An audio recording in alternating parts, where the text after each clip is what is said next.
बागेश्वर धाम सरकार के महाराज जी श्री धीरेन्द्र कृष्ण शास्त्री जी को भारत में एक प्रसिद्ध संत और हनुमान भक्त के रूप में जाना जाता है। वे छत्तीसगढ़ के गढ़ा गांव में स्थित बाबा बागेश्वर धाम सरकार मंदिर के प्रमुख हैं, जहां भगवान हनुमान जी की कृपा से लोगों की समस्याओं का समाधान और आध्यात्मिक मार्गदर्शन दिया जाता है।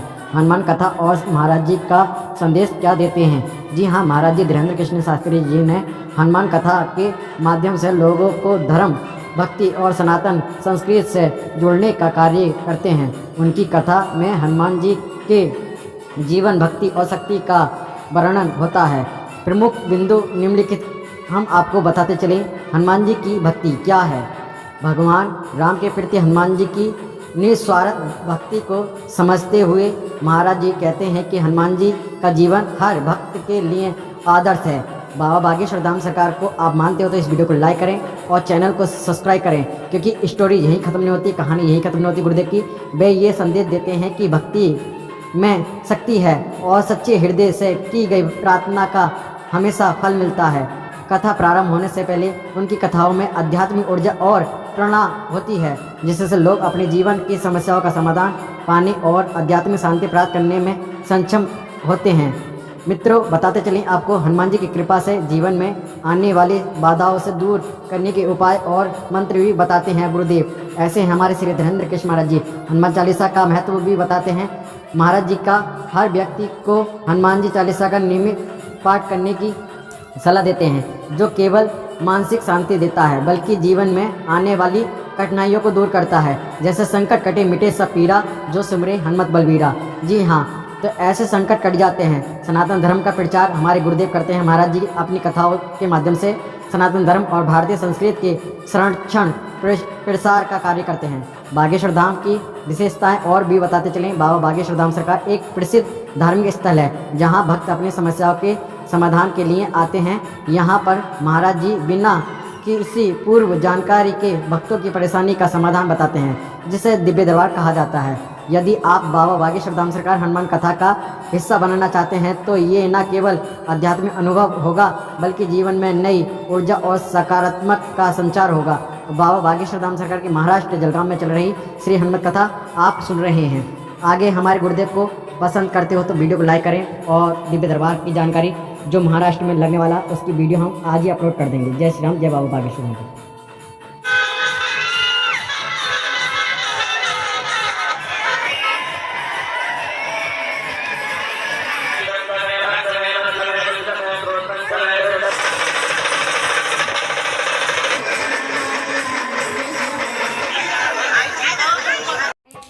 रात दिन सोशल मीडिया पर अनिरुद्धाचार्य जी महाराज जी की वीडियो वायरल हो रही है, क्योंकि महाराज जी से जुड़ कर यहाँ ऐसा थंबनेल, ऐसा टाइटल डाल देते हैं कि शादी से पहले संभोग करना पाप है, या मेरा पति गोली खा के ऐसे करता है वैसे करता है। परंतु ऐसा सवाल जवाब जी हाँ अनिरुद्धाचार्य जी महाराज जी के प्रश्नोत्तरी में कभी कभी होते हैं, मगर लोग हमेशा थंबनेल लगा के यही दर्शाते हैं, उस वीडियो में और कुछ निकलता है, और जिसके कारण से अनिरुद्धाचार्य जी महाराज जी की वीडियो वायरल तो हो रही है, मगर छवि अनिरुद्धाचार्य जी महाराज जी की छवि पर जी हाँ धब्बा सा लगता नजर आ रहा है। इसको सुधारना पड़ेगा। अनिरुद्धाचार्य जी महाराज जी के भगत हो तो इस वीडियो को शेयर करें और जो गलत वीडियो टाइटल में डाल कर वायरल कर रहे हैं उनको रोका जाए। जी हाँ मित्रों, अगर आप अनिरुद्धाचार्य जी महाराज जी को ऐसे जो कठिनाइयों का सामना ना करना पड़े, इससे पहले ही अनिरुद्धाचार्य जी महाराज जी की जो वीडियोज वायरल हो रही हैं उस पर रोकथाम लगे, क्योंकि हमारी माताएं बहनों का प्रश्न और कुछ होता है और उसको बड़ा चढ़ा के वीडियो आजकल अनिरुद्धाचार्य जी महाराज जी का नाम लेकर यहाँ सोशल मीडिया पर वायरल किया जा रहा है। मित्रों, मेरा उद्देश्य था साधु संतों की सम्मान करना और माँ बहनों का सम्मान करना। इस वीडियो से मैं आपको दर्शाना चाहता हूँ, आपको बताना चाहता हूँ कि आप लोगों के मेरे दिल में बहुत जगह है, इसलिए मैं आप लोगों से निवेदन करता हूँ। और अनिरुद्धाचार्य जी महाराज जी के शिष्य हो या किसी भी ग्रुप के शिष्य हो तो आपका कर्तव्य बनता है अपने साधु संत महापुरुषों का सम्मान करना और उन पर दाग लगने से पहले उनको बचा लेना। जी हाँ, हमारा इतना तो कर्तव्य बनता है। मित्रों, इस वीडियो को शेयर करें और उन वीडियो पर रोक टोक लगे। जय श्री कृष्णा, जय श्री राधे। मेरा काम तक बताने का, बाकी आपका काम है वीडियो शेयर करने का। जय श्री राम।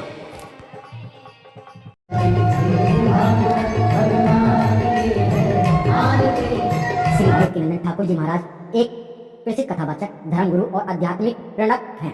उनका जन्म मथुरा उत्तर प्रदेश के ओल गांव में हुआ था। उनका परिवार एक धार्मिक और वैष्णव परंपरा को मानने वाला था। बचपन से ही वह भागवत श्री कृष्ण की भक्ति में लीन थे और उनकी शिक्षा दीक्षा भी धार्मिक परिवेश में हुई।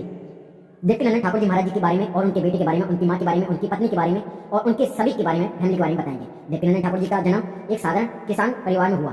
उनके पिता का नाम श्री राधे श्याम शर्मा और माता जी का नाम श्रीमती शीला देवी है और परिवार में धार्मिक और संस्कार युक्त वातावरण कारण उनका बचपन से ही धर्म और आध्यात्मिक की ओर रुझान रहा। उन्होंने वेद पुराण और अन्य धार्मिक ग्रंथों का अध्ययन बहुत कम आयु में ही करना शुरू कर दिया। बहुत कम उम्र में ही देवकीनंदन ठाकुर जी ने धर्म और समाज के लिए काम करने का संकल्प लिया। उन्होंने ब्रज की भूमि पर ही अपनी भागवत गीता, भागवत पुराण और रामायण का गहन अध्ययन किया। इसके बाद उन्होंने श्रीमद् भागवत कथा के माध्यम से समाज में भक्ति और धर्म का प्रचार करना शुरू किया। देवकीनंदन ठाकुर जी ने अपनी पारिवारिक जिम्मेदारियों को निभाते हुए अध्यात्म और भक्ति के मार्ग को अपनाया। उनके परिवार में उनके माता पिता और अन्य सदस्य उनके कार्यों में समर्थन देते हैं। उनके भाई बहन भी धार्मिक प्रवृत्ति के हैं। जी हाँ, मिशन और उद्देश्य यही है। देवकीनंदन ठाकुर जी महाराज जी का मुख्य उद्देश्य समाज को धार्मिक और नैतिक मूल्यों से जोड़ना है। उन्होंने वृंदावन में वर्ल्ड पीस कमेटी नामक संस्था की स्थापना की, जो मानवता, शिक्षा और गौ सेवा के लिए कार्य करती है। उनके प्रवचन में परिवार के महत्व, नैतिकता और समाज में शांति की बात प्रमुख रहती है।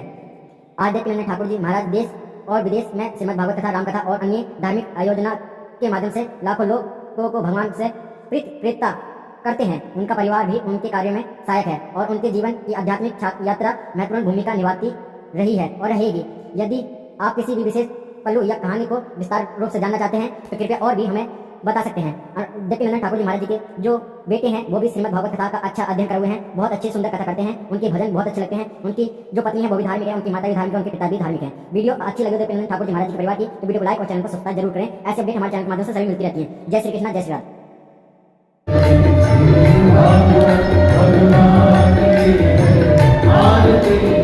श्री देवकीनंदन ठाकुर जी महाराज एक प्रसिद्ध कथावाचक, धर्मगुरु और आध्यात्मिक प्रेरक हैं। उनका जन्म मथुरा उत्तर प्रदेश के ओल गांव में हुआ था। उनका परिवार एक धार्मिक और वैष्णव परंपरा को मानने वाला था। बचपन से ही वे भागवत श्री कृष्ण की भक्ति में लीन थे और उनकी शिक्षा दीक्षा भी धार्मिक परिवेश में हुई। देवकीनंदन ठाकुर जी महाराज जी के बारे में और उनके बेटे के बारे में, उनकी माँ के बारे में, उनकी पत्नी के बारे में और उनके सभी के बारे में, फैमिली के बारे में बताएंगे। देवकीनंदन ठाकुर जी का जन्म एक साधारण किसान परिवार में हुआ। उनके पिता का नाम श्री राधे श्याम शर्मा और माता जी का नाम श्रीमती शीला देवी है और परिवार में धार्मिक और संस्कार युक्त वातावरण कारण उनका बचपन से ही धर्म और आध्यात्मिक की ओर रुझान रहा। उन्होंने वेद पुराण और अन्य धार्मिक ग्रंथों का अध्ययन बहुत कम आयु में ही करना शुरू कर दिया। बहुत कम उम्र में ही देवकीनंदन ठाकुर जी ने धर्म और समाज के लिए काम करने का संकल्प लिया। उन्होंने ब्रज की भूमि पर ही अपनी भागवत गीता, भागवत पुराण और रामायण का गहन अध्ययन किया। इसके बाद उन्होंने श्रीमद् भागवत कथा के माध्यम से समाज में भक्ति और धर्म का प्रचार करना शुरू किया। देवकीनंदन ठाकुर जी ने अपनी पारिवारिक जिम्मेदारियों को निभाते हुए अध्यात्म और भक्ति के मार्ग को अपनाया। उनके परिवार में उनके माता पिता और अन्य सदस्य उनके कार्यों में समर्थन देते हैं। उनके भाई बहन भी धार्मिक प्रवृत्ति के हैं। जी हाँ, मिशन और उद्देश्य यही है। देवकीनंदन ठाकुर जी महाराज जी का मुख्य उद्देश्य समाज को धार्मिक और नैतिक मूल्यों से जोड़ना है। उन्होंने वृंदावन में वर्ल्ड पीस कमेटी नामक संस्था की स्थापना की, जो मानवता, शिक्षा और गौ सेवा के लिए कार्य करती है। उनके प्रवचन में परिवार के महत्व, नैतिकता और समाज में शांति की बात प्रमुख रहती है। आज देवकीनंदन ठाकुर जी महाराज देश और विदेश में श्रीमद् भागवत कथा, रामकथा और अन्य धार्मिक आयोजना के माध्यम से लाखों लोगों को भगवान से प्रेरित करते हैं। उनका परिवार भी उनके कार्यों में सहायक है और उनके जीवन की आध्यात्मिक यात्रा महत्वपूर्ण भूमिका निभाती रही है और रहेगी। यदि आप किसी भी विशेष पहलू या कहानी को विस्तार रूप से जानना चाहते हैं तो कृपया और भी हमें बता सकते हैं। और देवकीनंदन ठाकुर जी महाराज जी के जो बेटे हैं वो भी श्रीमद् भागवत कथा का अच्छा अध्ययन करे हुए हैं, बहुत अच्छी सुंदर कथा करते हैं। उनके भजन बहुत अच्छे लगते हैं। उनकी जो पत्नी है वो भी धार्मिक है, उनकी माता भी धार्मिक है, उनके पिता भी धार्मिक है। वीडियो अच्छी लगी देवकीनंदन ठाकुर जी महाराज जी के परिवार की तो वीडियो को लाइक और चैनल को सब्सक्राइब जरूर करें। ऐसे अपडेट हमारे चैनल के माध्यम से सभी मिलती रहती है। जय श्री कृष्णा, जय श्री राधे। कभी प्यार भी करते हैं, पता नहीं कैसा प्यार है, समझ में ही नहीं आया आज तक 18 साल में। श्री अनिरुद्धाचार्य जी महाराज जी हाँ, बड़े ही प्रश्नोत्तरी में बड़े बड़े सवालों का जवाब देते हैं। इस बार तो अचानक से ही ऐसा हो गया।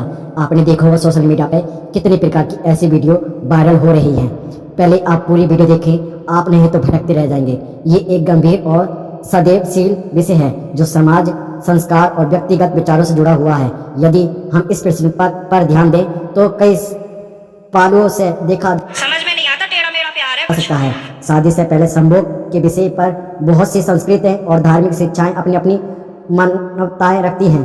भारतीय संस्कृति में विवाह से पहले संयम और सीमित आचरण को महत्व दिया गया है। इसे पवित्रता, आस्था और मानसिक शांति के साथ जोड़ा जाता है।